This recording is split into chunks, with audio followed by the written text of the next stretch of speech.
ஆனா 11 மதுபானங்களுக்கு நேற்று வந்து தடை விதிச்சாங்க, உடனடியாக அதை திரும்ப பெற்றிருக்காங்க. எனக்கு மதுபானத்தை பத்தி தெரியாது தம்பி, தெரிஞ்ச தெரியாது எனக்கு. அதாவது எனக்கு மதுபானத்தை பத்தி தெரியாது, நான் மது அருந்துற பழக்கம் இல்லை, அதனால அது என்ன பிராண்டு என்னன்னு எனக்கு தெரியாது. தெரிஞ்சாலும் நான் சொல்லுவேன். அதிமுக ட்விட்டர்ல போட்டிருக்காங்க, இது வந்து உடனடியாக திரும்ப பெற்றது வந்து கையூட்டு. அது எனக்கு நேற்று உங்களுக்கு தெரியும், நேற்றைய தினம் நான் வந்து விவசாயிகளுடைய பிரச்சனை சம்பந்தமா, காவிரி நதிநீர் பிரச்சனை சம்பந்தமா நான் தஞ்சாவூர் சென்றுட்டு வந்தேன். நைட் தான் வந்து சேர்ந்தேன். எனக்கு நீங்க வந்து அந்த மதுபானத்தை பத்தி எனக்கு எதுவுமே தெரியாது. எங்களுடைய ஐடிவிங்கில் தகுந்த பதில் கொடுத்துருக்கான்னு சொல்றீங்க, அதை நான் பார்த்தேன். வெளி மாவட்டங்களுக்கு சென்ற தனியார் பேருந்து கட்டணம் உயர்த்தப்பட்டது. இப்போ வந்து நகர பேருந்து கட்டணமும் 2 ரூபா 3 ரூபா 4 ரூபா உயர்த்திருக்காங்க. இப்ப அமைச்சர் கூட வந்து நாங்க சட்டப்படி நடவடிக்கை எடுப்போம்னு சட்டமன்றத்தில் தெரிவிச்சிருந்தாரு. ஆனாலும் கூட இப்ப தனியார் கட்டணம் உயர்த்தப்பட்டிருக்கு. எனக்கு என்னுடைய கவனத்துக்கு இது வரைக்கும் வரல, அது விசாரிச்சுட்டு தான் சொல்ல முடியும். ஏன்னா அது என்ன காரணம், என்ன ஏது உயர்த்தினாங்களா இல்லையா என்பதெல்லாம் எனக்கு முழு விவரம் தெரியல. நான் விவரம் தெரிஞ்ச பிறகு நான் உங்களுக்கு கல்லூரி மாணவர் கொலை. ஆமா, அது வந்து ஏற்கனவே நான் சட்டமன்றத்திலேயே கொண்டாந்து கவன ஈர்ப்பு தீர்மானம் கொண்டாந்தாங்க. அந்த கவன ஈர்ப்பு தீர்மானத்துக்கு அரசு வருகின்ற திங்கட்கிழமை அதுக்கு முழு விவரம் கொடுப்பதாக சொல்லியிருக்கிறாங்க. அது ஒரு மிக ஒரு கொடுமையான செயல். இன்னைக்கு கல்லூரியில் படிக்க வைப்பதற்கு ஒரு மாணவன் தன்னுடைய வாழ்க்கையில் ஏற்றப்பட வேண்டும் என்பதற்காக தான் கல்லூரியிலே படிக்க வைக்கிறாங்க. ஆனால் கல்லூரியில் இருக்கின்ற மாணவர்களுக்கு ஏற்படுகின்ற அந்த சண்டை சச்சரவுகளால் ஒரு மாணவனுடைய உயிர் இழப்பது என்பது யாரும் ஏற்றுக்கொள்ள முடியாதது. இது மிக மிக ஒரு வேதனையான விஷயம். அதனால இந்த அரசு முழு கவனம் செலுத்தி இந்த மாணவன் மரணத்திற்கு யாரெல்லாம் காரணமோ அவர்கள் மீதுதான் சட்ட நீதியாக நடவடிக்கை எடுக்கப்பட வேண்டும். சில பேருக்கு மேல நடவடிக்கை எடுக்கப்பட்டதா பத்திரிகையிலே ஊடகத்திலே செய்தி வந்திருக்கு. போதைப் பொருள் புகார் கொடுத்ததாக அந்த மாணவனை கொண்டாங்கன்னு ஒரு தகவல். ஆனா அந்த கல்லூரி நிர்வாகம் ஒட்டுமொத்தமா மறைக்கிறதா ஒரு புகார் இருக்கு. நான் ஏற்கனவே நான் சொல்லியிருக்கிறேன். இது குறித்து எங்களுடைய சட்டமன்ற உறுப்பினரும் சரி, மற்ற எதிர்க்கட்சி சட்டமன்ற உறுப்பினர்களும் பல பேர் கவன ஈர்ப்பு தீர்மானம் சட்டமன்றத்தில் கொண்டு வந்திருக்கிறாங்க. அப்பொழுது அமைச்சர்கள் இது குறித்து முழு விளக்கத்தை வருகின்ற திங்கட்கிழமை எடுத்துக் கொள்வதாக சொல்லியிருக்கிறாங்க. அது மட்டும் இல்லாமல் ஊடகத்திலையும் பத்திரிகையில் வருகின்ற செய்தி ஒரு அதிர்ச்சிகரமான செய்தியா இருக்குது. என்ன காரணத்திற்காக அவனை பல பேர் சேர்ந்து, பல மாணவர்கள் சேர்ந்து தாக்கி கொலை செய்யப்பட்டதாக பத்திரிகை செய்தி, ஊடக செய்தி, இதையெல்லாம் வந்து விசாரிச்சு தான் உண்மை நிலை தெரியும். இருந்தாலும் அந்த மாணவன் வந்து இறப்பு ஏற்றுக்கொள்ள முடியாது என்ற பெற்ற தாய் தந்தைகள் எந்த அளவுக்கு மனவேதனைப்படுகின்றது என்பதை உணர வேண்டும். மற்ற மாணவர்கள் இந்த செயலில் ஈடுபடுவது கண்டிக்கத்தக்கது. அது போதைப் பொருளினால் வந்ததா அல்லது மற்ற விவகாரத்தில் வந்ததா, அதையெல்லாம் காவல்துறை விசாரித்து உரிய நடவடிக்கை எடுக்க வேண்டும் என்பதுதான் எங்களுடைய நிலைப்பாடு.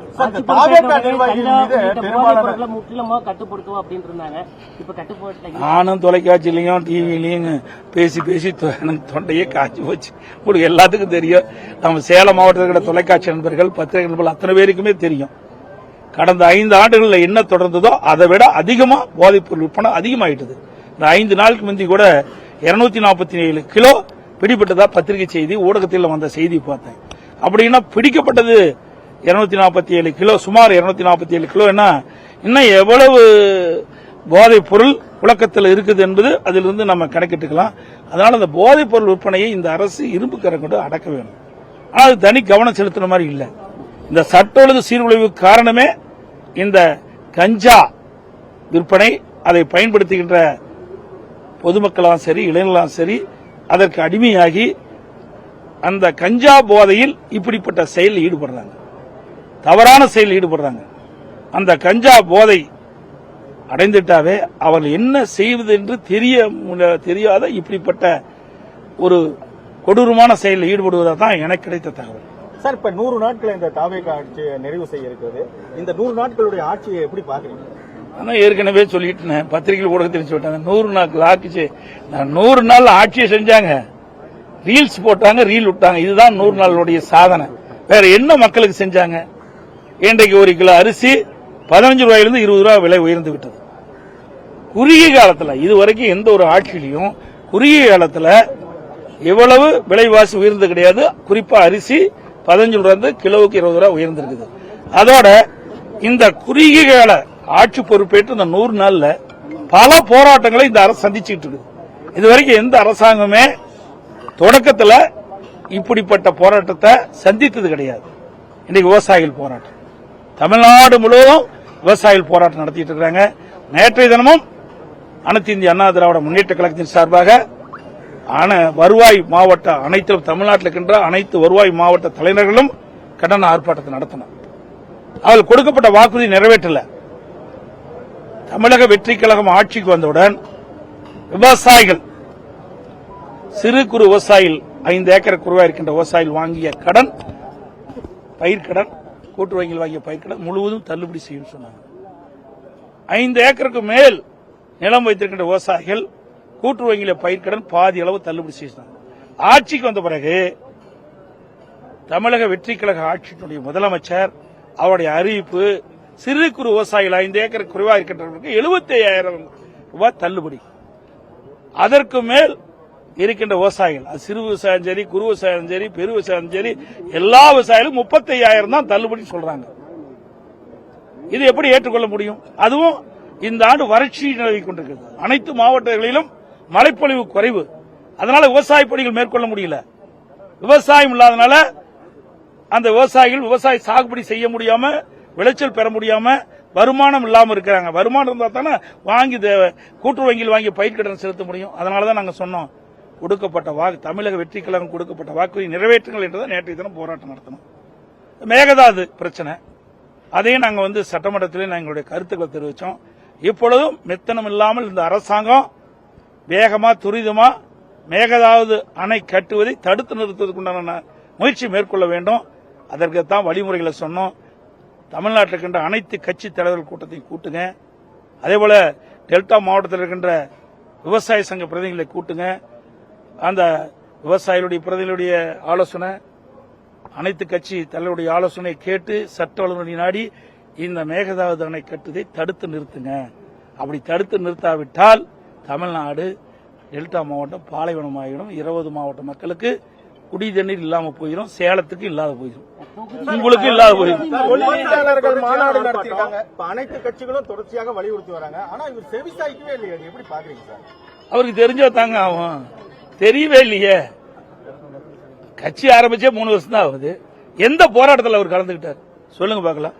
தமிழ்நாட்டில் மக்களுடைய பிரச்சனைக்காக எந்த ஒரு போராட்டத்தில் கலந்துகிட்டாங்களா? எதுவுமே இல்லையே. ஏதோ கட்சி ஆரம்பிச்சாங்க, அவருக்கு ஒரு வாய்ப்பை கொடுத்துட்டாங்க. வாய்ப்பு கிடைத்த பிறகு மற்ற கட்சி தலைவர்கள் சொல்லுகின்ற கருத்துக்களை கேட்க வேணும். அது கருத்து கேட்க மாட்டேங்கிறார்.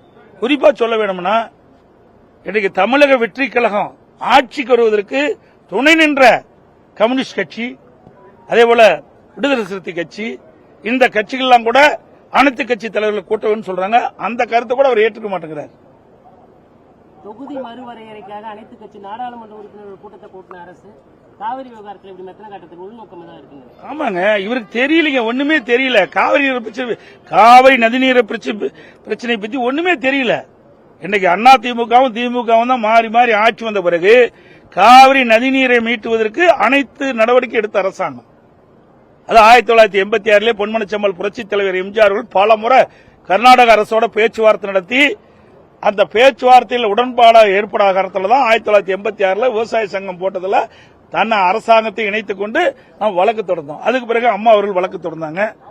நடுவர் மன்ற அளித்த தீர்ப்பு அரசியல் வெளியிட்டாங்க. அப்புறம் சட்ட போராட்டம் நடத்தினோம். உச்சநீதிமன்றத்தை நாடணும்.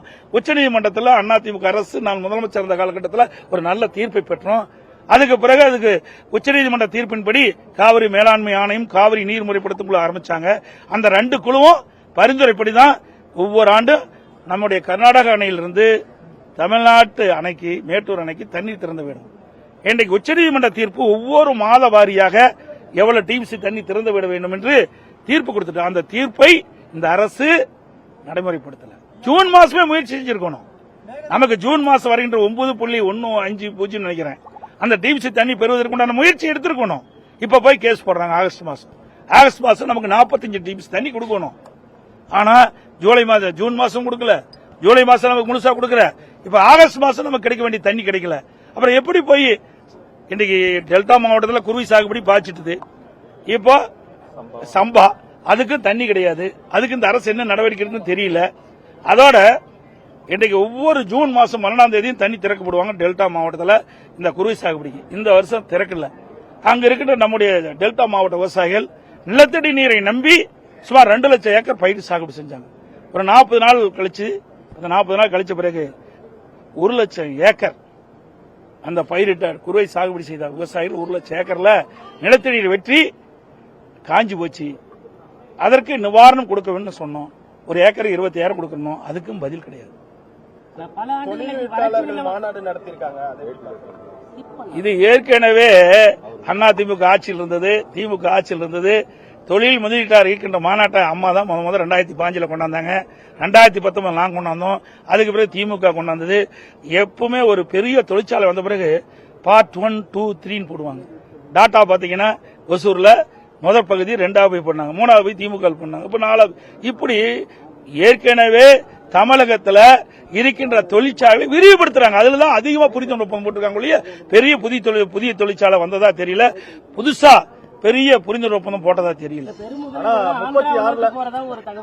இந்த ஆட்சியில தானே எதுவுமே நடக்கலையே. யார போய் பாக்குறது? இப்ப என்ன பார்த்த மாதிரி இந்த 100 நாள்ல இந்த முதலமைச்சரை பார்த்து கேள்வி கேட்க முடியுமா? நாட்டுடைய முதலமைச்சர் இந்த 100 நாள்ல என்னென்ன எங்களுடைய தமிழக வெற்றி கழக அரசு என்னென்ன நடவடிக்கை எடுத்திருக்குது துறை வாரியா சொல்லணும்ல. எதையுமே காணாம எங்கேயும் பேட்டியே கொடுக்க மாட்டேங்கிறாரு. இன்னைக்கு கூட சுதந்திர தின விழாவில் 36ல 1.5 ட்ரில்லியன் ஏற்றுறதுதான் என்னுடைய. அது வரைக்கும் அவர் ஆட்சியில் இருப்பாரான்னு பாருங்க. இருக்கிற காலகட்டத்திலேயே செயல்படுத்த முடியல. இன்றைக்கு நமக்கு காவிரியிலிருந்து கிடைக்கின்ற நீரை கூட அவர் பெற முடியல. அனைத்து இந்திய அண்ணா திராவிட முன்னேற்ற கழக ஆட்சியில் உச்சநீதிமன்றத்தில் பெறப்பட்ட தீர்ப்பை கூட இவரால் காப்பாற்ற முடியாத ஒரு கேள்விக்குறி இன்றைக்கு இருந்துகிட்டு இருக்குது. எதுவுமே இல்ல, விலைவாசி ஏறி போச்சு. இதுக்கு என்ன குறைக்கிறதுக்கு என்ன நடவடிக்கை எடுத்தாரு? கடந்த காலங்களில் தண்ணி இல்லாத காலத்துல செப்டம்பர்ல எல்லாம் கூட தண்ணி திறக்கப்பட்டிருக்கலாம். அதாவதுங்க, அதுக்குண்டான முயற்சியாவது எடுக்கணும்ல, எடுக்கலையே. நமக்கு உச்சநீதிமன்றம் ஒரு தீர்ப்பு கொடுத்தாச்சு. அந்த தீர்ப்பின் அடிப்படையில் ஒவ்வொரு மாதமும் கர்நாடக அணையிலிருந்து கர்நாடக அரசு நம்முடைய மேட்டூர் அணைக்கு தண்ணி திறக்கப்படும். திறக்கலைன்னா உடனே அதுக்குண்டான நடவடிக்கை மேற்கொள்ளணும்ல. நடவடிக்கை மேற்கொள்ளலையே. காலம் தாழ்த்தி தானே மேற்கொள்ள இந்த நடவடிக்கை எடுக்க ஆரம்பிக்கிறாங்க. நிறைய நம்பி இருக்குது. இப்பவும் கூட தண்ணி திறந்து விடல. கபனியில அணை நிரம்பி போச்சு. இதுக்கு மேல தண்ணி தேக்கணும், அணை உடஞ்சு போயிடும். அந்த பாதுகாப்பு கருதி உபரி நீர் தான் கபடி அணையிலிருந்து திறக்கிறாங்க. அதை பத்தி அவையில கவலை இல்லைங்க. எதை பத்தி கவலைப்படுறாங்க? தெரிஞ்சா தாங்க. அவன் ஒண்ணுமே இப்ப கட்சி ஆரம்பிச்சே 2.5 வருஷம் தான் ஆகுது. நாட்டில் என்ன நடக்குன்னு தெரியல. எழுது மக்கள் சொல்றதாக கேட்கணும், எழுது மற்ற கட்சி தலைவர் சொல்றதாக கேட்கணும், எழுது உங்களை போல ஊடக நண்பர்கள் பத்திரிகை நண்பர்கள் வெளிப்படுத்துவதாவது அதை பார்த்தாவது செயல்படுத்தணும். எதுவுமே செயல்படுத்தாத ஒரு முதலமைச்சர் இன்றைக்கு மௌன முதலமைச்சர் நம்முடைய விஜய் அவர். அதை கூட சொல்லக்கூட மாற்றத்திலானே சொல்லுங்க. ஏன்னா நாளைக்கு அவங்க கோவிச்சுப்பாங்க. அதுக்காக சொல்லுங்க.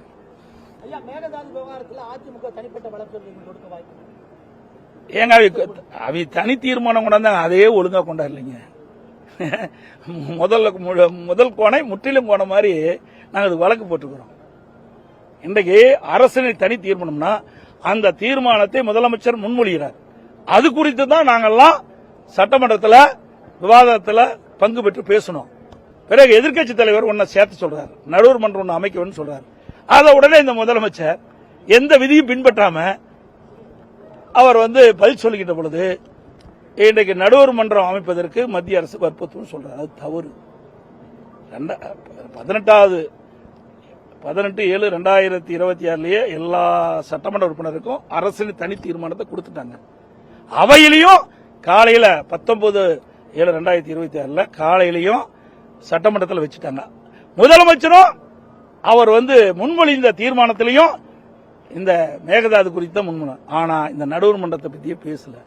104 விதி என்ன சொல்லுதுன்னா, சட்டப்பேரவையினுடைய விதி எண் 104 இன்றைக்கு ஏற்கனவே அறிவிக்கப்பட்டு அரசியல் தனி தீர்மானத்தை முதலமைச்சர் முன்மொழிந்த பிறகு அதில் திருத்தம் கொண்டாலும் சரி, இல்லது கூடுதலான பொருள் சேர்த்த வேண்டும் என்றாலும் மீண்டும் முதலமைச்சர் அதை முன்மொழி வேணும். பிறகு விவாதத்துக்கு விட வேணும், வாக்கெடுப்பு வேணும். பிறகுதான் அந்த திருத்தத்தை அவர் இணைச்சு வெளியிட வேணும். அதையெல்லாம் இல்லைன்னு சொல்லி தான் நாங்கள் உயர்நீதிமன்றத்தில் வழக்கு போட்டுக்கிறோம். ஒரு அமைச்சர் சட்டமன்றத்திலே நான் ஒரு கிறிஸ்துவர் பைபிள படிக்கிறேன் அப்படின்லாம் சொல்றாரு. இது ஒரு மத சார்பின்மைக்கு இதா இருக்கு. உண்மையே அதுல சிக்கல் விட வேண்டாங்க, அந்த விவரத்தில் விட வேண்டாம். புரியுதா? அதுல அதெல்லாம் அவருடைய உணர்வு பொறுத்து இருக்குது. அதுல நான் கருத்து சொல்ல விரும்பல. யாரு ஒட்டுமொத்தமா ஏமாத்திட்டாரு? ஓட்டு போட்ட மக்களுக்கு இந்த 100 நாள்ல என்ன கொடுத்திருக்காரு?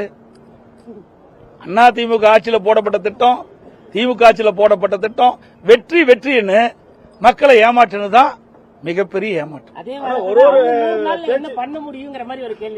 ஏங்க, ஒரு ஆட்சி இருக்கின்ற பொழுது அந்த ஆட்சியில் ஒரு திட்டத்தை அறிவிக்கிறாங்க, அந்த திட்டத்துக்கு ஒரு பெயர் சொல்றாங்க. நாளைக்கு எத்தனை ஆண்டு ஆனாலும் அந்த பெயரை சொல்லும் போது இந்த ஆட்சியில கொண்டாந்து சொல்லுவாங்க. ஏங்க, நாம் பெற்ற பிள்ளைக்கு நாம் பேர் வச்சிருக்கிறோம், மீண்டும் அவர் ஒரு பேர் வைக்கலாமா? எந்த விதத்துல சரியா இருக்கும்? நீங்க ஒரு புதிய திட்டத்தை அறிவிங்க, ஒரு புதிய பெயரை வைங்க, நாங்க வேண்டாம்னு சொல்ல.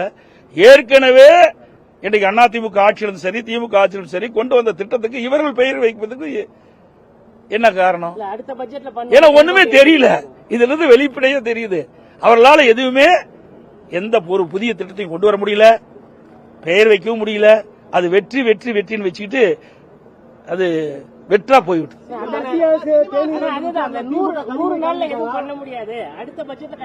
ஏங்க, இதே ஆதவன் அர்ஜுன் தானே சொன்னாரு, 3 மாதம் பொறுத்திருந்து பாருங்கள் எங்களுடைய ஆட்சின்னு அவர் தானே சொன்னார், நாமளே சொன்னோம். இதே பொதுப்பணித்துறை அமைச்சர் மரியாதைக்குரிய ஆதவன் அர்ஜுன் அவர்கள் என்ன சொன்னார்? 3 மாதம் கழித்து பாருங்க எங்களுடைய ஆட்சியுடைய சாதனை. என்ன சாதனை? ரீல் தான் விட்டதான் சாதனை, வேற எந்த சாதனையும். நீங்க எப்படி வேணா வச்சுக்கலாம், உங்களுக்கு இந்த ஆட்சியில எப்படி வேணா வச்சுக்கலாம். ஆனா இன்னைக்கு கூட அவர் பேசி முடிச்சுட்டு கடைசியா மக்களே கான்பிடண்டா இருங்க நான் பாத்துக்கிறேன். அவரு கான்பிடண்டா தான் இருப்பாரு. மக்கள் வேற என்ன வழி? ஓட்டு போட்டாங்க, முதலமைச்சர் ஆயிட்டாரு. அப்படிதான் சொல்ல வேணும். இவர் மாலையில 5 மணிக்கு போனா அடுத்த நாள் 9 மணிக்கு தான் வெளியில் வராரு. எங்கேயாவது வெளியில பார்க்க முடியுதா? கையை காட்டிட்டு ஒரு சட்டமன்றத்தில் வந்தா வெவ்வேறு மாதிரி பேசுறாங்க. அதை நான் பேசுறதுக்கு தயாரா இல்ல. ஒரு சட்டமன்றத்துடைய விதிமுறையே மாறி போச்சு. இன்னைக்கு சட்டமன்றம்னா நம்முடைய முன்னோர்கள்லாம் அலங்கரித்த மன்றம், அது வரலாற்று சிறப்புமிக்க மாமன்றம் நம்முடைய தமிழ்நாட்டுடைய சட்டமன்ற மன்றம். ஆனா இன்றைக்கு சினிமாவில் சட்டமன்றம் அது மாதிரி இப்ப காட்சி அளிச்சுட்டு இருக்குது. திமுக பாஜக கூட்டணிக்கான அச்சாரமா அந்த தேநீர் கனிமொழி கலந்துட்டாங்க. ஓம் பிர்லா தேநீர், அதை நீங்க எப்படி பாக்குறீங்க? ஏங்க, கவர்னர் தேநீர் விருந்து கொடுக்கிறாரு, எல்லாரும் போய் கலந்துக்கிறோம். அது பொதுவுங்க, இன்னைக்கு பொதுவா இருக்குது. அதாவது பொதுவா இருக்குது. இப்போ மேதக குடி நம்முடைய கவர்னர் தேநீர் விருந்து கொடுத்தா தமிழக வெற்றி கழகம் போவோம், அண்ணா திமுக போவோம், திமுக போவோம். அது விருப்பங்க. அதுல போய் கூட்டணி சேர்ந்துட்டு தான் அப்படி இப்போ தீர்மானம் கொண்டு வந்தாரு, மேகதாது தீர்மானம் கொண்டு வந்தாரு, நான் எல்லாம் ஓட்டு போட்டோம். அப்படின்னா அது அவங்களுக்கு ஆதரவா? நாட்டுடைய பிரச்சனை குறித்து அதுக்கு ஏற்றவாறு தான் ஒவ்வொரு கட்சி முடிவு செய்யுது. அரிசி விலை புதிய உச்சத்தில் இருக்கு. டெல்டா மாவட்டங்கள் பிரச்சனை இல்லை, வெளிமாநிலங்களோட நெல்வரத்து இல்லை. அப்படிங்கும்போது மத்திய தொகுப்புல இருந்து அரிசி வரவழைக்கிறது, தமிழ்நாடு வரவழைக்கிறது அதிமுக, அதாவது நட்பு கட்சி, பாரதிய ஜனதா நட்பு கட்சி, நீங்க தான் வேண்டும். ஏங்க, எங்களுக்கு அந்த வாய்ப்பு கிடைக்காத போயிட்டுதே. வாய்ப்பு கிடைச்சதுதான் இந்த அரிசி விலையை உயர்த்திருக்க மாட்டோமே, அதுக்கு தகுந்த உயர்ந்திருக்காது, அதுக்கு தகுந்த கட்டுப்பாடுலாம் செஞ்சிருக்குமே. இந்த அரசு தாங்க முயற்சி எடுக்கணும். அதுக்கு தானே ஒரு அரசாங்க மக்கள் ஏற்படுத்தி இருக்கிறாங்க. அந்த அரசாங்கம் செய்ய வேண்டிய வேலை அரசாங்கம் தான் செய்ய முடியும். நாங்க எப்படி செய்ய முடியும்? எங்களால மக்களுக்கு நன்மை கிடைக்கணும்னா எந்த அளவுக்கு வேணாலும் நாங்க இறங்கி போய் நாங்க பணியாற்றோம். இப்ப இன்னைக்கு விவசாயிகளுடைய பிரச்சனை நாங்க போய் போராடணும், மேகதாது பிரச்சனை நாங்க போய் போராடணும். இதெல்லாம் மக்களுக்காக செய்கின்ற சேவை தான் நான் பாக்குறோம். இதை நீங்க அந்த கட்சிக்காரரை பார்த்து கேளுங்க, இங்க இருக்கிற அமைச்சரை பார்த்து கேளுங்க, இல்ல முதலமைச்சருக்கு வாய்ப்பு இருந்தா கேளுங்க. இப்போ எங்களை பொறுத்த வரைக்கும் அனைத்து இந்திய அண்ணா திராவிட முன்னேற்ற கழகத்தை பொறுத்த வரைக்கும் ஆட்சியில இருந்தாலும் இல்லாவிட்டாலும் மக்களுக்கு பிரச்சனை ஏற்படுகின்ற பொழுது அந்த பிரச்சனையை தீர்ப்பதற்கு நாங்கள் முதல் குரல் கொடுக்கின்ற கட்சி அதிமுக கட்சி. அதுல எந்த மாறுபட்ட கருத்தும் கிடையாது. இப்ப கூட எங்க சட்டமன்ற உறுப்பினர் பேசுகின்ற பொழுது அரசுடைய கவனத்தை கொண்டாடுறோம். விலைவாசி உயர்ந்துட்டது, இதை கட்டுப்படுத்துறதுக்கு நடவடிக்கை எடுங்கன்னு தான் நாங்க சொல்லிட்டு இருக்கிறோம். நாங்க எதிர்கட்சியில் இருக்கிறோம், ஆளுங்கட்சியில தமிழக வெற்றி கழகம் இருக்குது. மக்களுடைய பிரச்சனையை கொண்டு போறது எங்களுடைய கடமை, தீர்ப்பது ஆளுங்கட்சியுடைய கடமை. நன்றி, வணக்கம்.